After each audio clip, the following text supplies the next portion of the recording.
ভাই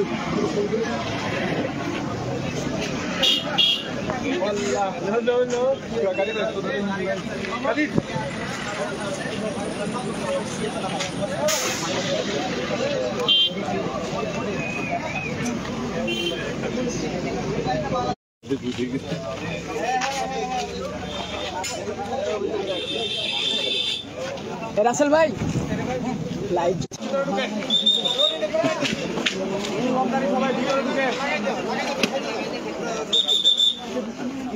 সবাই ভিতরে ঢুকেন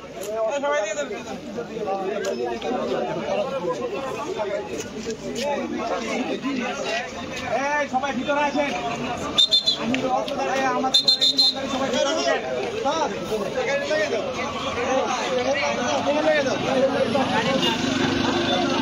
আপনার এদিকে ঝাম করেন না ওইদিকে চাপেন রাস্তাটা ফাঁকা রাখেন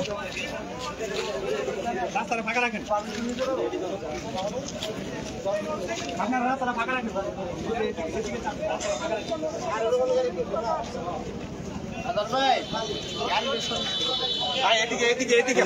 এদিকে আপনারা সবাই রাস্তাটা ফাঁকা রাখেন এই রাস্তাটা ফাঁকা রাখেন আমাদের গাড়ি বেরোর সুযোগ দেন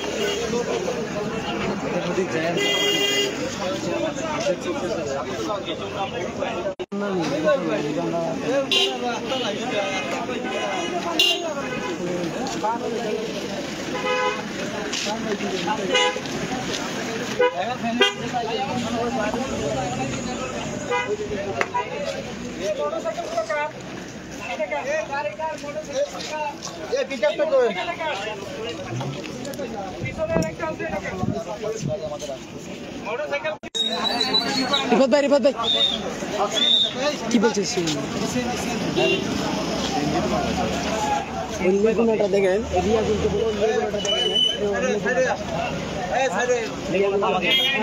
দেখেন ভাড়া দেবেন ওখানে আমি যাবো নাকি চলে যাবো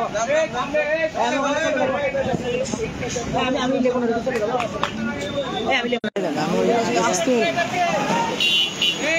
লেগুনাকে পাঠাতে হবে না কি করছে লেগুনাটি কি করতে হবে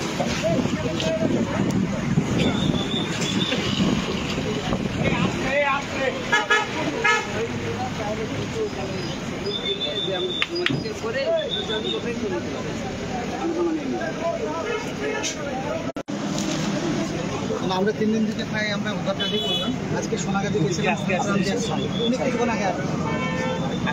এখানে আপনি আসলেন না মাইক্রোতে আসছেন জ্যাম নাই তো রাস্তায় জ্যাম ছিল তবে আসছে আর কি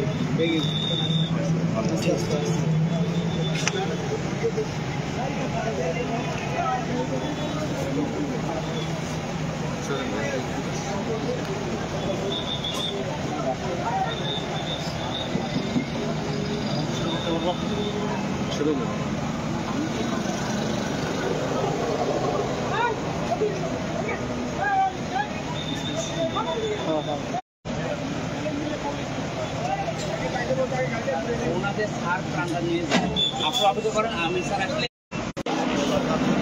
শিক্ষা জাতির মেরুদণ্ড এ কথা তো সবাই বলে কিন্তু আসলে কি জানে শিক্ষা কাকে বলে আসলেই কি বুঝে শিক্ষা কাকে বলে আমি বিগত জুমায় জুলুম নির্যাতনের কথা বলতে গিয়ে প্রস্তাবে বলেছি আমি 71 সাল থেকে বলে আসি এদেশে কোনো শিক্ষিত মানুষ শিক্ষামন্ত্রী হয়নি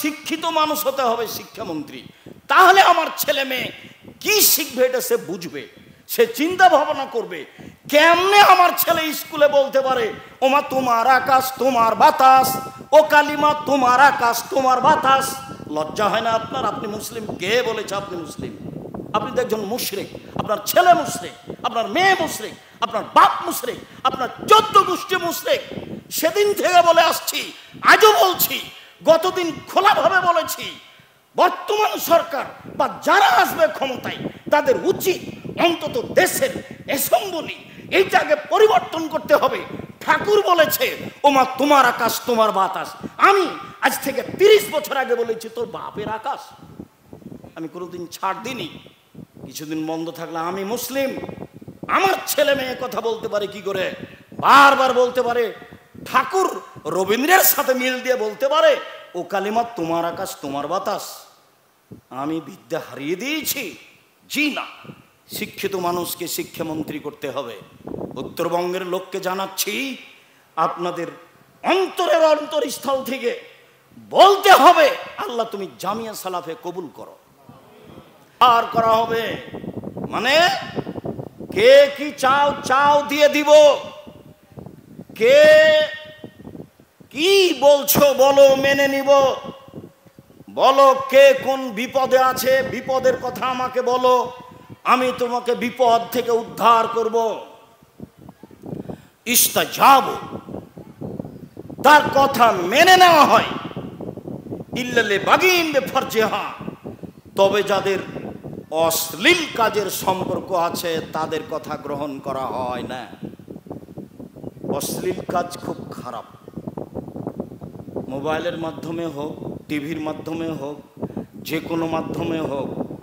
রাসূল সাল্লাল্লাহু আলাইহি সাল্লাম বলেছেন, আমার জীবনে বড় ভয় আমার উম্মত গোপন পাপে লিপ্ত হবে, এটাই আমার ভয়।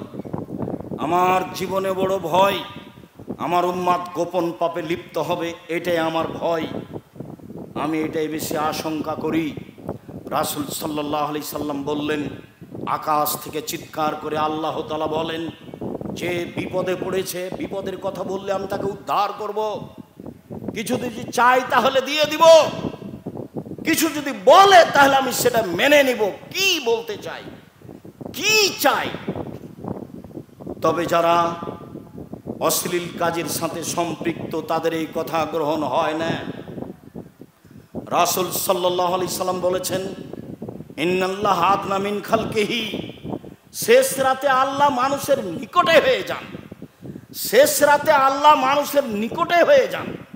একফিরু মা ইস্তাগফির, যে ক্ষমা চাই তাকেই ক্ষমা করে দেন, যে ক্ষমা চাই তাকেই ক্ষমা করে দেন, যে যা চাই তাকেই তা দিয়ে দেন। কিন্তু দুর্বল সম্পর্ক যার, তার কথা গ্রহণ হয় না। এ কথা মুহাম্মদ সাল্লাল্লাহু আলাইহি সাল্লাম বলেন।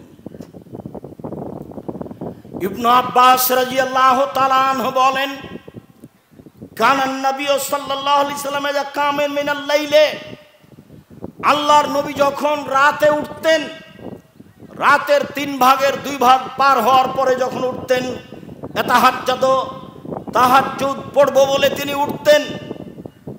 ইবনে আব্বাস বলছেন, তিনি উঠে বলতেন, আল্লাহুম্মা লাকাল হামদ আনতা কাইয়ুমুস সামাওয়াতি ওয়াল আরদি মান ফিন্না, হে প্রতিপালক, প্রশংসা তোমার, আসমান জমিন এবং আসমান জমিনের মধ্যে যা কিছু রয়েছে, তুমি হচ্ছ তার জন্য আলো। ওয়ালাকাল হামদ আনতা নূরুস সামাওয়াতি ওয়াল আরদি মান ফিহিন্না, হে প্রতিপালক আল্লাহ, প্রশংসা তোমার,